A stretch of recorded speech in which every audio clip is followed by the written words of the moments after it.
Thanks for coming. Please be seated. Good afternoon. Welcome to the White House. I'm glad you're here. There are certain traditions that all Americans look forward to. Picnics with the family, 4th of July celebrations, and the mid-session review. It's the time for us to take a look at the federal budget. Yeah, maybe not all Americans look forward to it, but I'm looking forward to talking to the American people about the progress we have made when it comes to growing our economy and keeping their taxes low and being wise about how we spend the money. The mid-session review is important. It lets the American people know how we're doing in meeting what we call fiscal goals. And this year the message is unmistakable. America's economy keeps growing, government revenues keep going up, the budget deficit keeps going down, and we've done it all without raising your taxes.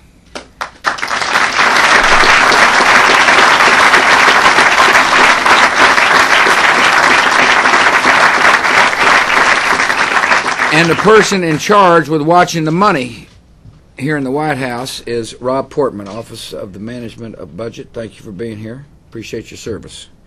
I'm proud to be here with Senator Thad Cochran from the great state of Mississippi. Senator, thank you for joining us. 2 members from Congress, Joe Bonner and Grisham Barrett. Well, thank you for taking time to listen to this good news. I appreciate all the business leaders and guests who have joined us today.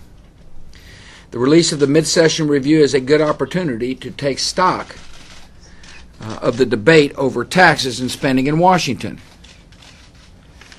At its core, the debate is between 2 very different economic philosophies and fiscal philosophies. One philosophy says that politicians in Washington know best. So taxes should be high and government should decide where to spend the money. The other philosophy says that the American people know how to spend their own money better than the government does. So government should spend less and the taxpayers should keep more. And that's the fundamental debate here in the nation's capital. For the past 6 years, my administration and our allies in Congress have pursued the second philosophy. We believe the American people can spend their money better than the government can spend it. We believe workers and families can spend their money, and so that's why better than the government, that's why we doubled the child tax credit and reduced the marriage penalty and cut tax rates for everybody who pays income taxes.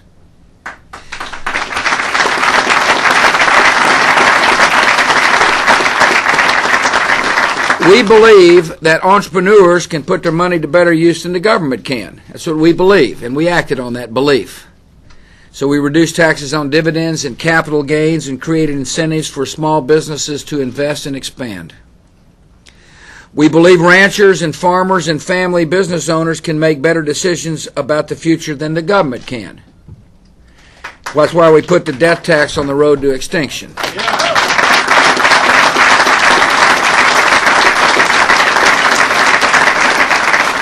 We also believe that taxpayers' dollars should be treated with respect, and because Americans have worked hard to earn them.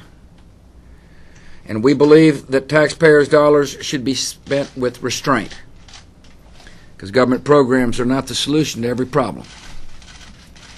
So we've spent the money necessary to meet the highest priorities of government, including protecting the homeland and supporting our men and women in uniform.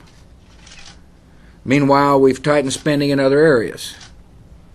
Over the past 3 years, we've held the growth of annual domestic spending close to 1%. It's well below the rate of inflation.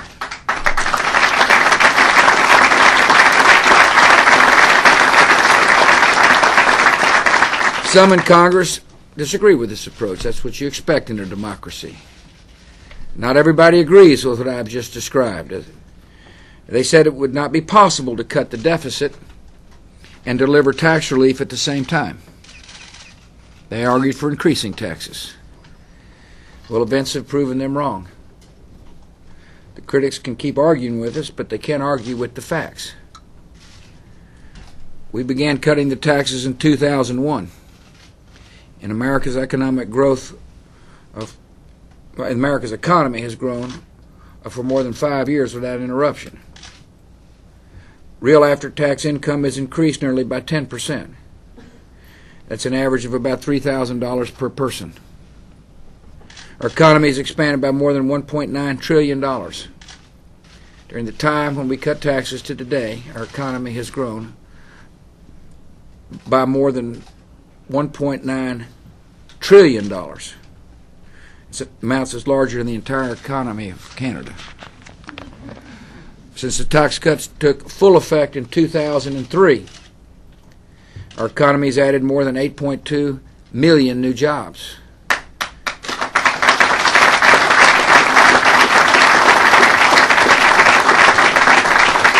The unemployment rate has fallen to 4.5%. Exports are up, the service sector is strong, and more Americans are working today than ever before in our nation's history. Behind these statistics are stories of hard-working Americans who are finding more opportunity and feeling more secure about their future. And I've asked some of them to join me today, and I thank you all for being here. First, I want to talk about Luther Russell. Luther's here. He owns a small family fencing business. He is like millions of our fellow citizens who are small business owners. And they're working hard. They're working hard not only to provide security for their family, they're providing employment for others. Truth of the matter is 70% of new jobs in America are created by small business owners, and it's important to have fiscal policy that supports our small business owners. We got one right here with us, Luther Russell, fence man. Thanks to our tax relief, last year he filed an income tax, he saved $27,000. That's what tax relief has done for this small business, because his business pays taxes at the individual income tax rates. See, when you cut individual income tax rates for everybody who pays taxes, and your business is set up so that you pay taxes like an individual does, you're cutting taxes on this small business owner. I like the idea of us being able to meet our spending priorities in Washington, and Luther having $27,000 more in his pocket to expand his business. That's good for America.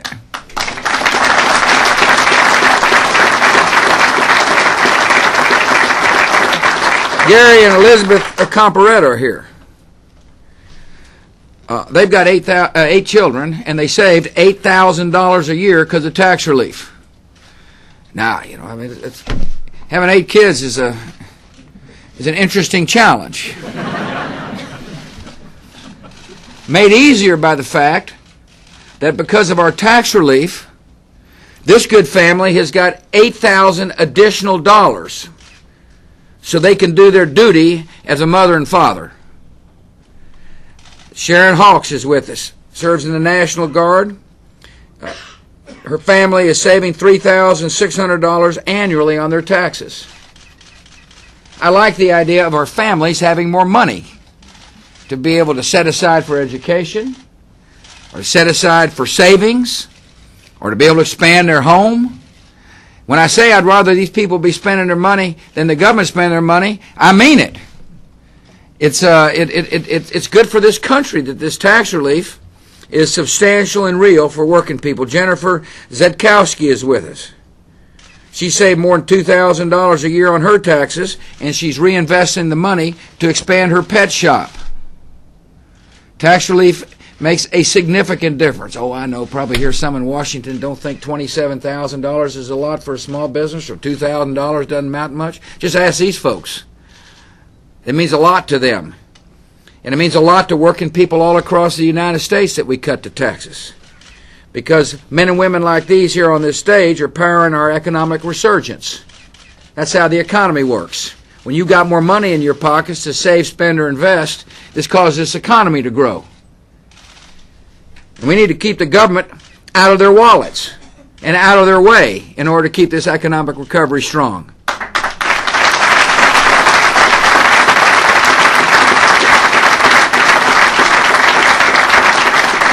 Our economic resurgence has also had a positive impact on the federal budget.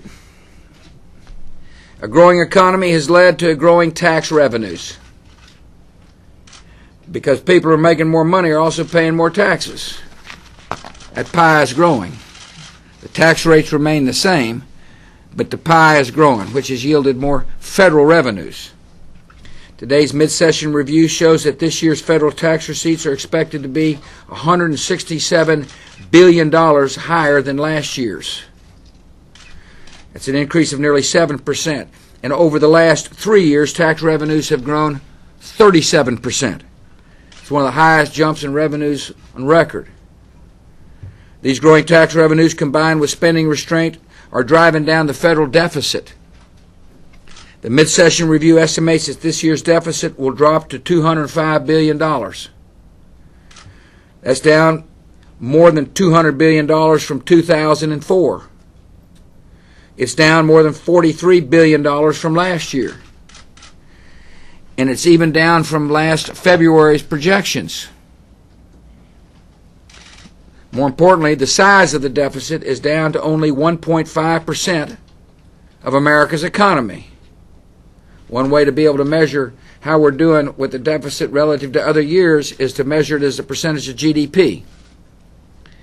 We're estimating to be at 1.5% of GDP. That's well below the average of the last 40 years. We've achieved all this deficit reduction without once raising the taxes on the American people.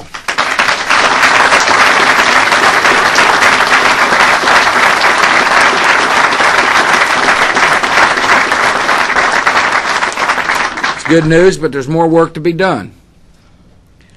A shrinking deficit is good. No deficit is better. So earlier this year, I proposed a balanced budget that will eliminate the federal deficit by 2012. Deficit is not caused by undertaxing. It's caused by overspending. And so the budget we propose keeps us on the path to low taxes and spending restraint. And according to the mid-session review, that path will lead to a surplus of $33 billion in 2012. In other words, despite the unprecedented challenges we face, the United States is going to be back in the black. Policies of low taxes and spending restraint have produced a clear and measurable record of success. Can't argue with what I'm telling you. These are the facts. Yet in the face of all the evidence, Democrats in Congress still want to take us down a different path. We've shown what works. They must not believe us, because they passed a budget framework that calls for $205 billion in additional domestic spending over the next 5 years. The budget framework they passed calls for $205 billion additional dollars of federal spending in a 5-year period. That works out to nearly $680 per person. It's no surprise that their budget framework also includes the largest tax increase in American history. Some of this might sound familiar to some of you older hands around here. It's the same old tax and spend policy that the Democrats have tried before. It would have the same bad result. Tax and spend would add to the burden of families and businesses. It would affect these good folks right here on the stage. Tax and spend would put our economic growth in jeopardy. Tax and spend would turn our back the progress we've made on reducing the deficit. Tax and spend policies are policies of the past, and I'm going to use my veto to keep it that way.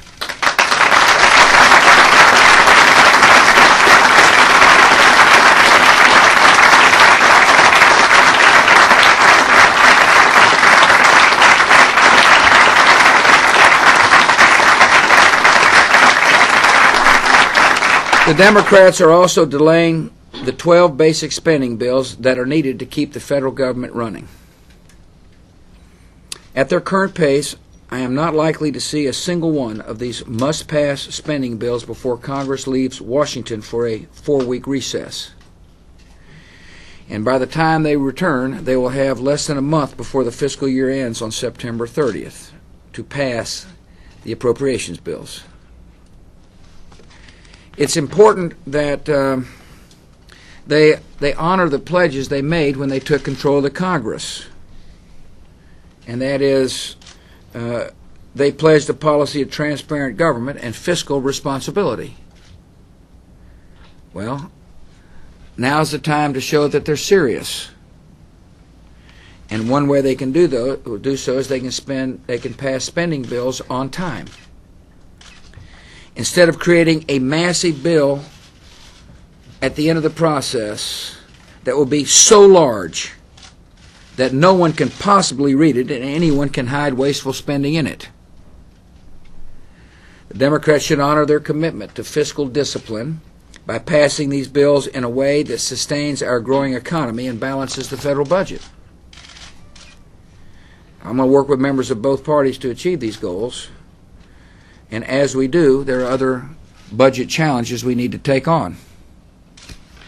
First, there's a matter of earmarks. Earmarks are spending provisions that are slipped into bills by individual members of Congress for projects in their own district or state. They just slipped into bill. Often the earmarks occur at the last hour and without debate. This violates the trust of the public and often leads to unnecessary spending. The problem is growing, and over the last decade, the number of earmarks has more than tripled. So earlier this year, I proposed reforms that would make the earmark process more transparent, that end the practice of concealing earmarks in so-called report language, would eliminate wasteful earmarks and cut the overall number and cost by at least half. Democrats and Republicans have taken a good step by agreeing to list all earmarks before bills are passed, so the public can see them and lawmakers have a chance to strike them down or get rid of them. Now Congress needs to uphold the commitment, and the Senate needs to make this transparency part of its formal rules. American people deserve to know what they're getting for the money they're sending to the nation's capital. There ought to be full disclosure and full transparency in the appropriations process. The matter we need to confront as well is the unsustainable growth of entitlement programs like Medicare, Medicaid, and Social Security. As the mid-session review makes clear, rising entitlement spending is by far the greatest long-term threat to America's fiscal health. These programs are vital to the daily life of millions of Americans. They are growing faster than the economy, faster than inflation, and faster than our ability to pay for them. This isn't going to be a Republican challenge or a Democrat challenge. It's really a generational challenge. And the fundamental question facing those of us in Washington today is whether or not we have the capacity and the will to confront the challenge now. I believe we have a moral obligation to deal with this problem, and that's why I've submitted proposals that will help deal with these programs. As a matter of fact, I remember going to Congress and speaking very specifically about how to address the underlying issues of Social Security so that older guys like me could look to younger Americans like some of you here and say we've done our duty to fix this program once and for all. And I call upon the Democrats in Congress to come forth with their ideas as how to fix it, to step forward with some concrete, specific proposals. I'll be glad to listen to them, and I expect them to listen to mine. That's why we're in Washington. We're here to confront problems today and not pass them on. Somebody else has to deal with them. Federal budget can be complicated, and making decisions about it can be quite contentious. Yet we know what it takes for our economy to succeed. During these budget debates, it's important to keep in mind the lessons of the past. As today's mid-session review makes clear, keeping taxes low and restraining spending leads to a vibrant economy.